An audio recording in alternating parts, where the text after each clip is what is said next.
আসসালামু আলাইকুম ওয়া রাহমাতুল্লাহি ওয়া বারাকাতুহু। আলহামদুলিল্লাহি রাব্বিল আলামিন ওয়াসসালাতু ওয়াসসালামু আলা রাসূলিহিল কারীম ওয়া আলা আলিহি ওয়া সাহবিহি আজমাইন।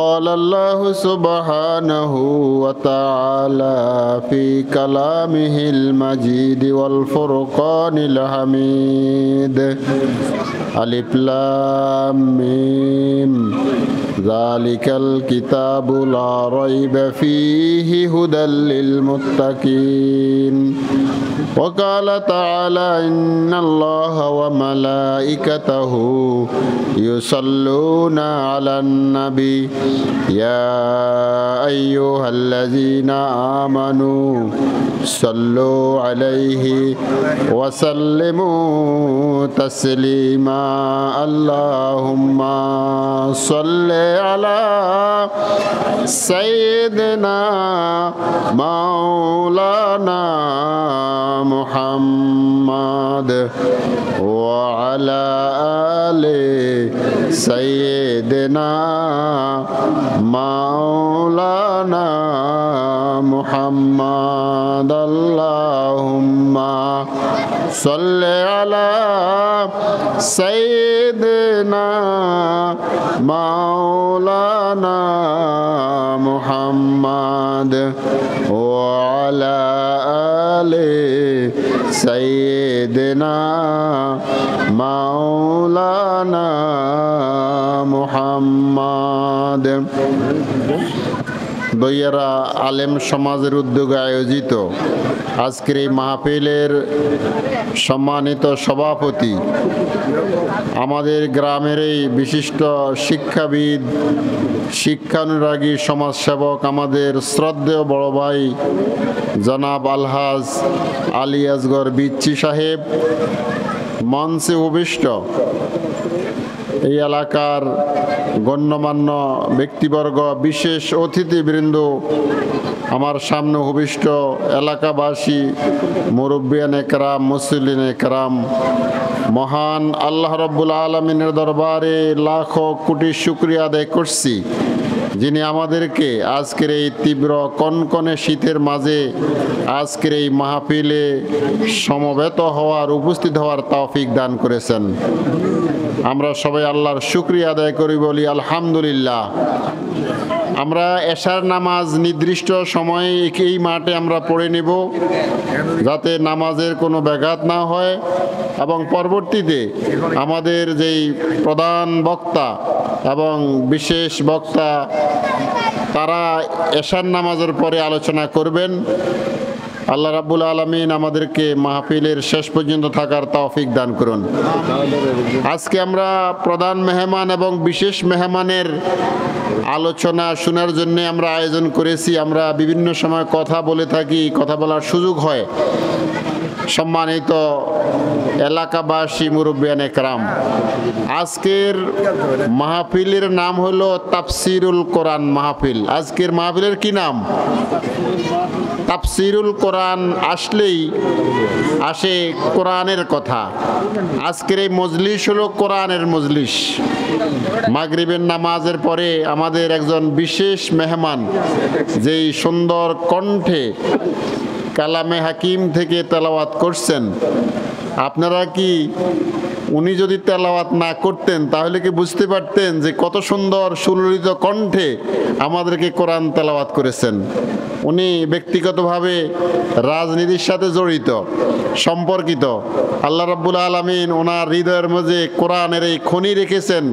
মানুষকে অভিভূত করার মতো যে গুণ, যেই যোগ্যতা আল্লাহ রাব্বুল আলামিন দিয়েছেন, আমরা জনাব শাহাদাত সাহেবের এই কণ্ঠ দরাজ করার জন্য, আরও দরাজ করার জন্য আল্লাহ রাব্বুল আলামিনের কাছে তৌফিক কামনা করি। আল্লাহ রাব্বুল কবুল করুন, সবাই আমিন বলি।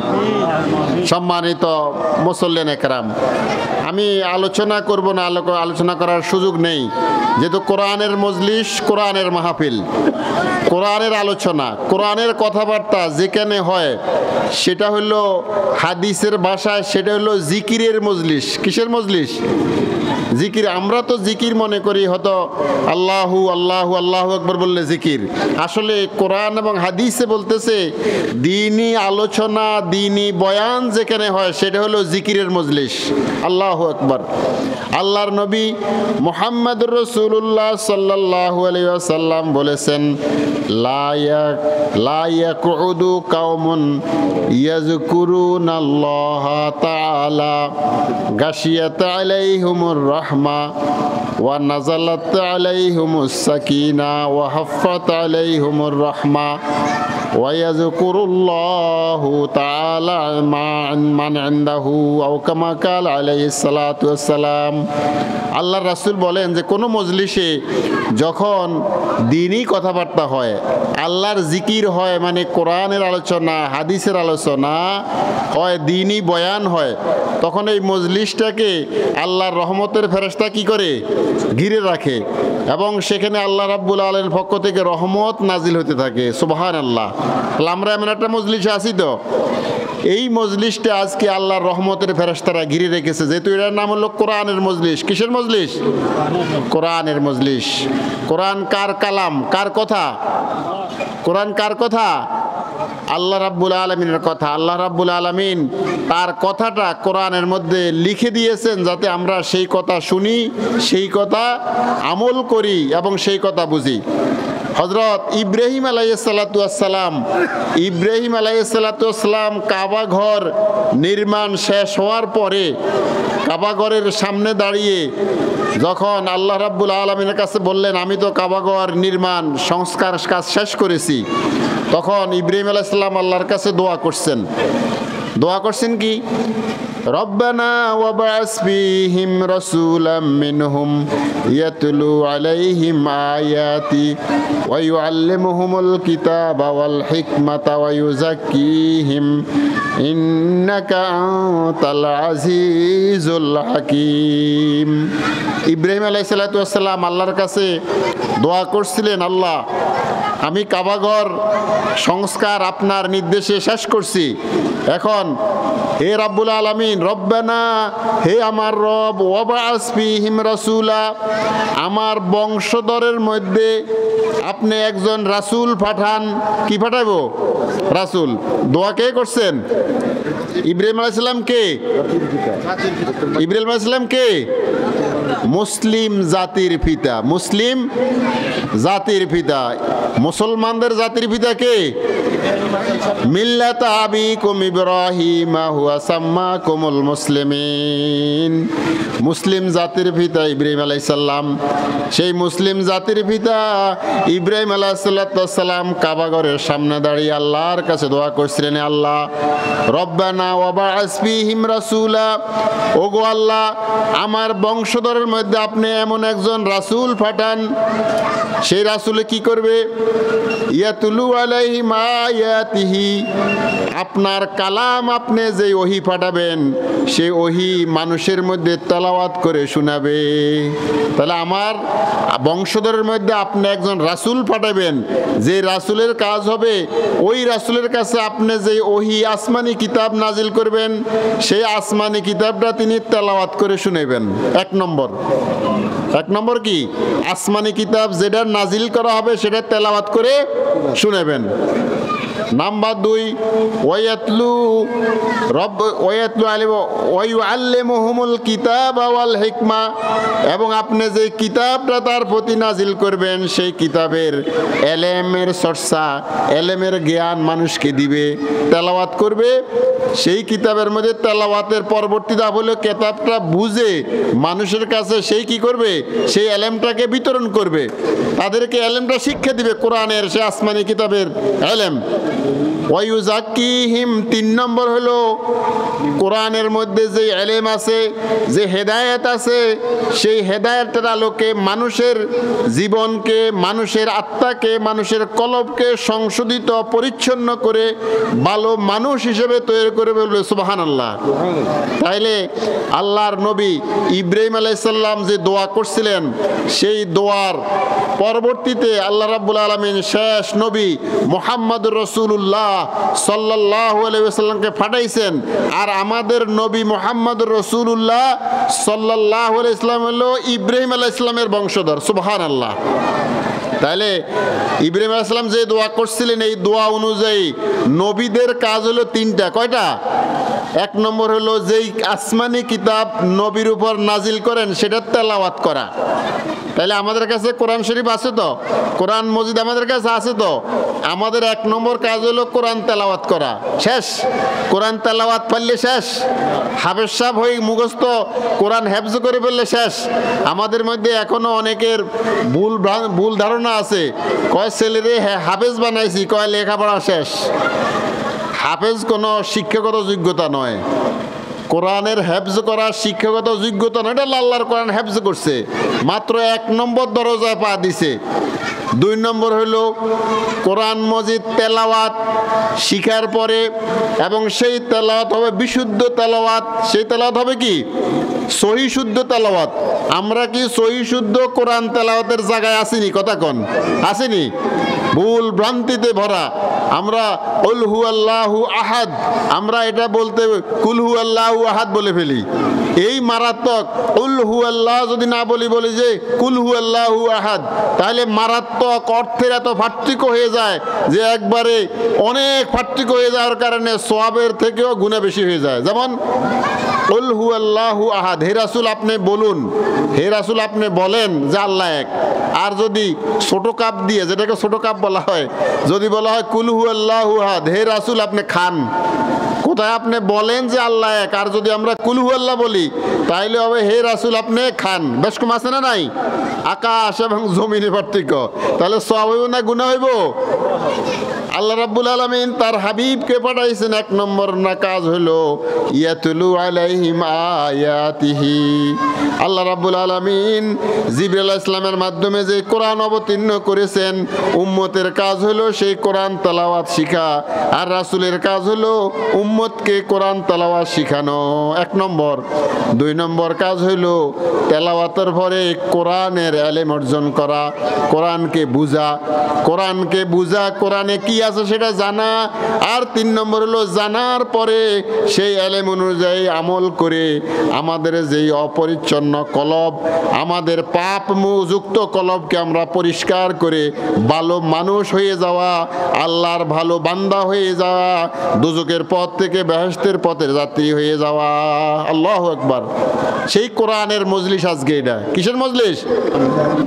যে কোরআন মজিদ। আজকের এই মজলিস কোরআন মজিদ আল্লাহ সুবহানাহু ওয়া তাআলা তার হাবিব মুহাম্মদ রাসূলুল্লাহ সাল্লাল্লাহু আলাইহি ওয়াসাল্লামের মাধ্যমে মানুষের হিদায়াতের জন্য, মানুষকে ভালো মানুষ হিসেবে তৈরি করার জন্য কোরআন অবতীর্ণ করেছেন। কোরআন মজিদ নাজিলের উদ্দেশ্য কি? যে মানুষকে ভালো মানুষ তৈরি করা। 2টা হাত, 2টা চোখ, 2টা পা, 2টা হাত, অথবা যেই অবয়ব আছে, এটাকে চেহারা শুরুতে মানুষ বলা হলেও প্রকৃত মানুষ আল্লাহ রাব্বুল আলামিন যেই মানুষকে পছন্দ করেন, যেই মানুষকে আল্লাহ রাব্বুল আলামিন জান্নাতে দিতে চান, সেই মানুষকে জান্নাতি মানুষ হিসেবে তৈরি করার জন্যই কোরআনের ইলম দরকার। আর সেই মানুষ তৈরি করার জন্যই আল্লাহ রাব্বুল আলামিন যোগে যোগে নবী এবং রাসূলগণকে দুনিয়াতে পাঠাইছেন। আপনারা এই জন্য আল্লাহর নবী বলেছেন, যার মধ্যে কোরআন মজিদের কোনো জ্ঞান নাই, সেটা হলো খালি ঘরের মতো। খালি ঘর আছে, ফিলার আছে, বেড়া আছে, জানালা আছে, কিন্তু এটার মধ্যে যদি কোনো কিছু না থাকে তাহলে কি এখানে চোর ঢুকবো নি? কথা কন। খালি ঘর, জানালা দরজা সব আছে, জিনিসপত্র নেওয়ার জন্য চোর আসবে না, এটা খালি ঘরের মতো। তদ্রূপ আমি আপনি যদি আমাদের এই কলবে, আমাদের দেহে যদি কোরআনের এলেম না থাকে, দ্বীনের এলেম না থাকে, তাহলে এটা খালি ঘরের মতো। দুনিয়ার সকল কিছুর লেখাপড়া শিখছে, বিজ্ঞান, ইঞ্জিনিয়ারিং, রাজনীতি, অর্থনীতি সব শিখছে একটা মানুষ, কিন্তু তার মধ্যে যদি কোরআনের জ্ঞান না থাকে, কোরআনের জ্ঞান না থাকে, আল্লাহর জ্ঞান যদি না থাকে, দ্বীনের জ্ঞান যদি না থাকে, তাহলে ইসলামের দৃষ্টিতে ওই ব্যক্তিকে শিক্ষিত বলা হয় না। আপনারা ডক্টর শহীদুল্লাহর কথা নাম শুনছেন। এখন তো পাঠ্যপুস্তক থেকে ডক্টর মোহাম্মদ শহীদুল্লাহর লেখা উঠেই নেওয়া হয়েছে গত বছরগুলোতে। ডক্টর শহীদুল্লাহ বলেছেন যে তুমি দুনিয়ার সকল কিছু অর্জন করার পরে, শিক্ষা অর্জন করার পরে তুমি পণ্ডিত হতে পারো, পণ্ডিত, তবে তোমার মাঝে যদি কোরআনের কোনো জ্ঞান না থাকে, তাহলে তুমি হইলা মূর্খ পণ্ডিত। কি পণ্ডিত? এটা কে বলছে? ডক্টর মোহাম্মদ শহীদুল্লাহ, যিনি 18 ভাষায় পণ্ডিত ছিলেন। এই জন্য মানুষকে ভালো মানুষ হিসেবে তৈরি করার জন্যই আল্লাহ রাব্বুল আলামিন যোগে যোগে নবী রাসূলগণ পাঠাইছেন।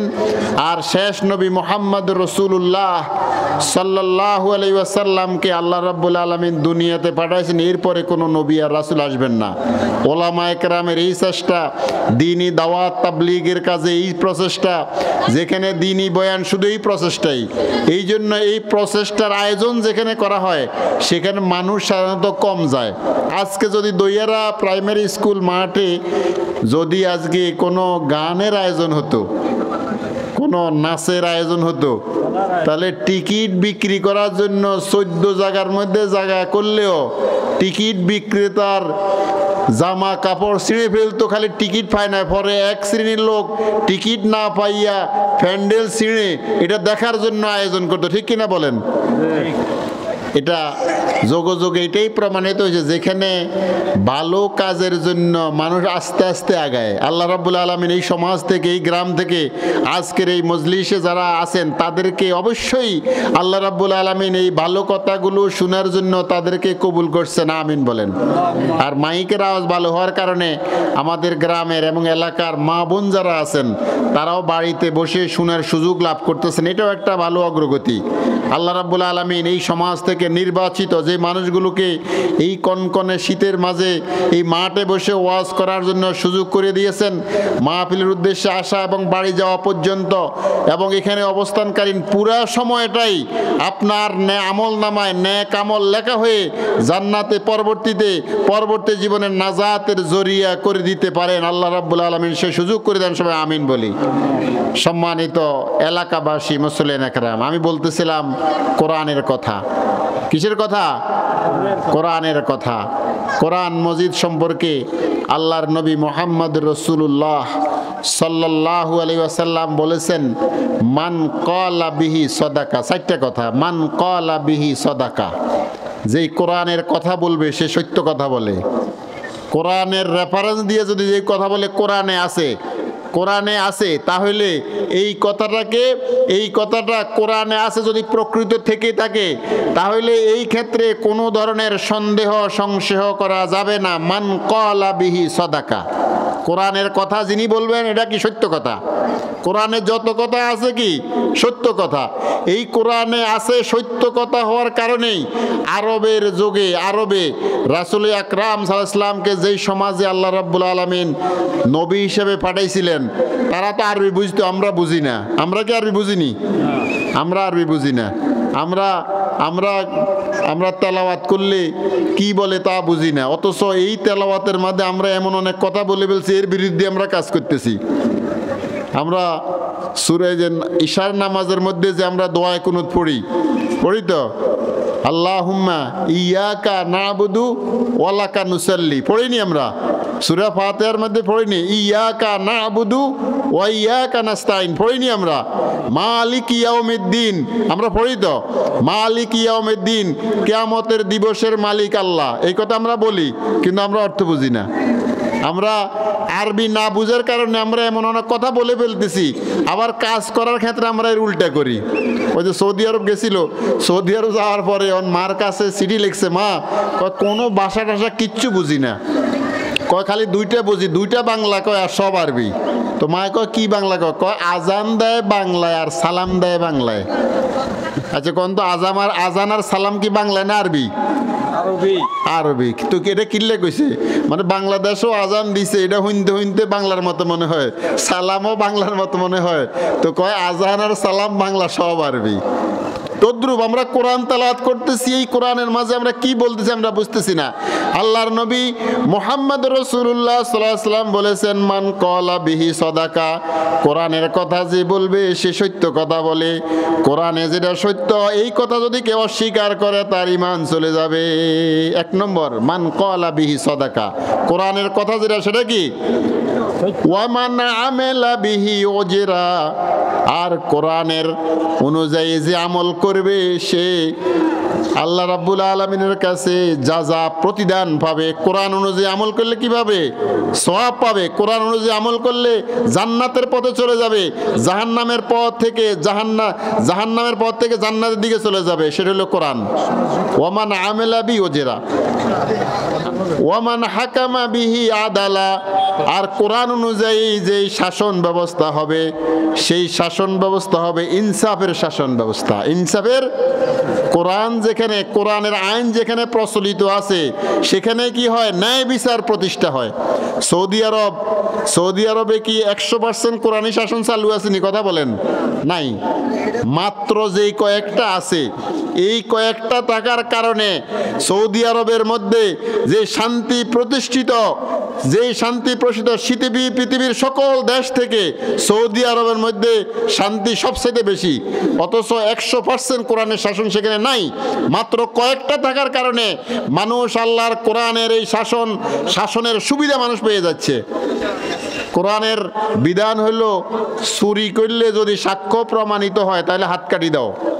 সৌদি আরবে কি একদিন কি লক্ষ লক্ষ মানুষের হাত কাটেনি? কথা বলেন। কয়েক মাস পরে কয়েক মাস পরে একজনের। ওখানে চুরি হয় না। ওখানে কি চুরি ওরকম হয়নি? আমগো দেশে তো মসজিদ থেকে গড়ি পর্যন্ত চুরি হয়ে যায়, হয়নি? মসজিদে গাঁটের মধ্যে অজু করতে গেছে মুসল্লি, মোবাইল রয়ে গেছে, পরে ঘুরে আসি এই মোবাইল পাওয়ার মতো কোনো অবস্থা নাই, অথচ মুসল্লি অজু করে গেছে। কিন্তু সৌদি আরবে দেখা যায় যে ওখানে দোকান খোলা, আজান দিছে, আজান দেওয়ার পর দোকান যেই অবস্থায় আছে এই অবস্থায় মসজিদে চলে গেছে, ঘুরিয়ে আসি দেখা গেছে সকল কিছু ঠিকঠাক আছে। এটা ঠিক না? ঠিক কথা। কেন? ওখানকার মানুষেরা এই কথা বুঝতে পারছে, যদি এই সৌদি আরবের এই জনবসতিতে যদি কেউ চুরি করে আর প্রমাণিত হয় তাহলে তার হাত কেটে দেওয়া হবে। এইটা মানার কারণে দেখা গেছে এত ভয় করতেছে, যার কারণে কয়েক মাসের মধ্যে একজন চোর পাওয়া যায় না, এটাই বলা হয় মানুষের আতঙ্ক। কিন্তু আমরা যে জন্মভূমিতে জন্মগ্রহণ করেছি, এই জন্মভূমিতে ও সবচেয়ে উচ্চ শিক্ষিত মানুষগুলো, যাদেরকে আমরা দুনিয়ার শিক্ষায় শিক্ষিত বলি, তারা রাষ্ট্রের সম্পদ লক্ষ লক্ষ কোটি টাকা তাদের কলমের খোঁচায় চুরি করে নিয়ে এই দেশে বিনিয়োগ নয়, ওই পৃথিবীর এক নিরাপদ জায়গায় গিয়ে সেখানে শেষ জীবনে বসবাস করার জন্য এই দেশের গরিব মানুষের সম্পদ লুণ্ঠন করে তারা সেখানে সাধু সন্ন্যাসী হয়ে সেখানে চলে গেছে। ঠিক কিনা বলেন? কিন্তু এই লোকগুলো আমরা এতদিন জানছি তারা হলো বড় দাতা দানবীর, মাহফিলের প্রধান বক্তা, মসজিদের সভাপতি, ঈদগাহের প্রতিষ্ঠাতা, বিভিন্ন মসজিদের উদ্বোধনকারী। আমরা আগে বুঝতে পারি নাই, কিন্তু এই অশিক্ষিত জাতি, আমরা এই দুর্ভাগা জাতি, আমরা একটা নির্দিষ্ট সময় পরে দেখতে পারলাম যে হাজার হাজার কোটি টাকা চুরি করছে কে?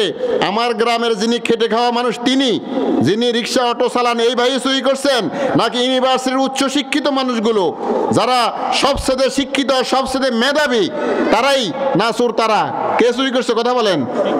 সবচেয়ে শিক্ষিত। তাইলে ওই ডক্টর শহীদুল্লাহ বলেছেন, তুমি দুনিয়ার সকল শিক্ষায় শিক্ষিত হও না কেন, তোমার মাঝে যদি কোরআনের শিক্ষা না থাকে তাহলে তুমি হলো মূর্খ পণ্ডিত। কি পণ্ডিত? তাহলে আমাদের দেশের সবচেয়ে বড় সংকট হইল যে ভালো মানুষের অভাব। কিসের অভাব? ভালো মানুষ। ইসলাম, কোরআন দুনিয়াতে আসছে ভালো মানুষ তৈরি করার জন্য। ওয়া মান হাকামা বিহি আদালা, কোরআন অনুযায়ী যে শাসন ব্যবস্থা পরিচালনা করবে তারা ইনসাফ কায়েম করবে, এই ব্যাপারে কোনো সন্দেহ নাই। কোরআনের বিধান আসছে দুনিয়ার মানুষকে ভালো পথ দেখানোর জন্য, ভালো মানুষ করার জন্য, ভালো সমাজ কায়েম করার জন্য, ভালো পরিবার তৈরি করার জন্য, ভালো ব্যক্তি তৈরি করার জন্য, ভালো রাষ্ট্র তৈরি করার জন্য কোরআন আসছে। কিন্তু আমরা এমন এক রাষ্ট্রে বসবাস করি, এমন এক রাষ্ট্রে আমাদের জন্ম, যে রাষ্ট্রীয় মানুষের ভাগ্য নিয়ন্ত্রণ হয় জাতীয় সংসদ থেকে। কোন জায়গা থেকে? জাতীয় সংসদ। সেই জাতীয় সংসদ, সেই নির্বাচন কমিশন যেই রাজনৈতিক দলের নিবন্ধন দেয়, সেই রাজনৈতিক দলের যে নিবন্ধন দেয় নির্বাচন কমিশন। বাংলাদেশে একটা দল আছে ইসলামী শাসনতন্ত্র আন্দোলন, আসেনি? আসেনি? আছে। ইসলামী শাসনতন্ত্র আন্দোলন যখন সেই নির্বাচন কমিশনের কাছে তাদের অনুমোদন চাইল, তখন আমাদের নির্বাচন কমিশন আমাদের রাষ্ট্র বলে দিল যে ইসলামী শাসনতন্ত্র বলতে এই দেশে কোনো কিছু নাই, এই দেশে ইসলামী শাসনতন্ত্র হতে পারে না, সুতরাং তোমাদের নিবন্ধন বাতিল, তোমাদের নিবন্ধন হবে না। কোন দেশের কথা বলতেছি আমি? বাংলাদেশের কথা। বাংলাদেশে কত পার্সেন্ট মুসলমান? রাষ্ট্রপতিকে হিন্দু না মুসলমান? তখনকার প্রধানমন্ত্রী মুসলমান না হিন্দু? নির্বাচন কমিশনে যারা ছিল তারা মুসলমান না হিন্দু? সংখ্যাগরিষ্ঠ মানুষের দেশে নির্বাচন কমিশন বলে দিল ইসলামী শাসনতন্ত্র এই দেশে হবে না, আপনারা অন্য একটা নাম দেন। তখন বাধ্য হয়ে ওনারা কি করছে? ইসলামী আন্দোলন বাংলাদেশ কোনোভাবে রক্ষা করছে। ইসলামী আন্দোলন বাংলাদেশ কয় না এবার মোটামুটি শাসনতন্ত্র চলবে না। শাসনতন্ত্র কি চলবে না এই দেশে? আপনারা অন্য একটা নাম দেন, পরে নাম দেওয়ার পরে নিবন্ধন পাইছে, হাত ফাঁকা মার্কা পাইছে। আরব দল যারা এই দেশে ইসলামী হুকুমত প্রতিষ্ঠা করতে চায়, কোরআন সুন্নাহর রাষ্ট্র ব্যবস্থা কায়েম করতে চায়, যারা রাজপথে মানুষের দরজায় ঘরে বাহিরে দ্বীনি দাওয়াত নিয়ে কাজ করতেছে, তারা তাদের সংবিধানে দিল কি যে আল্লাহর সার্বভৌমত্ব। কার সার্বভৌমত্ব? আল্লাহর সার্বভৌমত্বের ভিত্তিতে কোরআন সুন্নাহর আলোকে রাষ্ট্র ব্যবস্থা কায়েম করা আমাদের লক্ষ্য। এই কথা কইছিল আর কয় না হইতো না। আল্লাহর সার্বভৌমত্ব, আল্লাহর সার্বভৌমত্ব মানে কি? এই সারা পৃথিবীর বিশ্ব ব্রহ্মাণ্ডের সকল ক্ষমতার মালিক আল্লাহ, তার অনুসৃত নিয়ম অনুযায়ী রাষ্ট্র ব্যবস্থা চলবে, এই কথা আমাদের নির্বাচন কমিশন তা হবে না। এই দেশে এই সমস্ত ফালতামি চলবে না। কি এর সার্বভৌমত্ব? আপনারা অন্য কিছু বলেন। সুতরাং তাদের নির্বাচন কমিশন বলছে না, আপনারা হাইতেন না, বাদ বাদ। কোন দেশে বলছে এটা?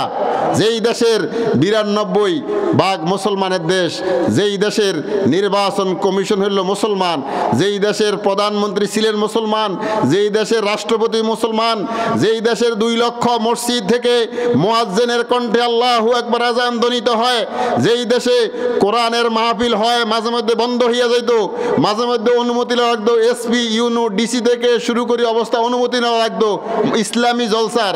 আর সেই দেশে বলছে যে না শাসনতন্ত্র চলবে না, আল্লাহর সার্বভৌমত্ব চলবে না। কিন্তু ইমানদার হিসেবে আল্লাহর সার্বভৌমত্বকে আমরা অস্বীকার করতে পারবো? ব্যক্তিগতভাবে যদি আমি এই সারা পৃথিবীতে আল্লাহর সার্বভৌমত্বকে না মানি, আমার ইমানও তো থাকতেছে না।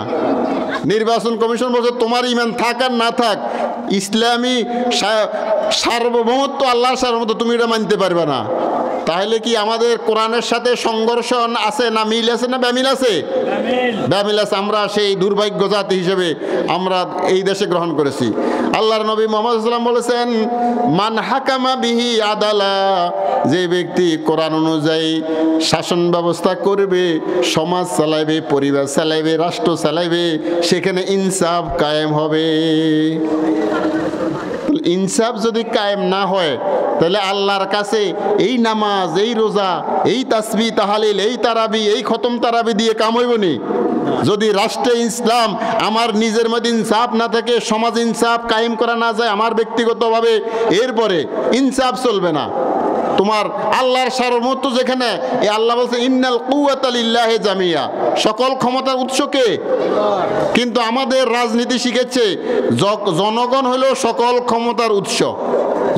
সংবিধানে, আমাদের সংবিধানের কথা হলো কি জনগণ সকল ক্ষমতার উৎস। আর আল্লাহ বলছে ইন্নাল কুওয়াতা লিল্লাহি জামিয়া, সকল ক্ষমতার মালিক কে? তো এখন কি আমার ইমান রক্ষার জন্য আমি কি কোরআন শুনবো না আমার রাষ্ট্রের সংবিধান মানবো? কথা বলেন।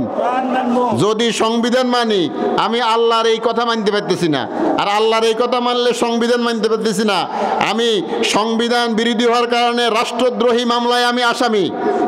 যদি আল্লাহ থেকে আল্লাহকে দূরে সরে রাখি, আর যদি আমি রাষ্ট্র মানি, তাহলে আল্লাহর কোরআনের সাথে বেঈমানি করে আমি আল্লাহর কোরআনের আমি ভায়োলেট করলাম।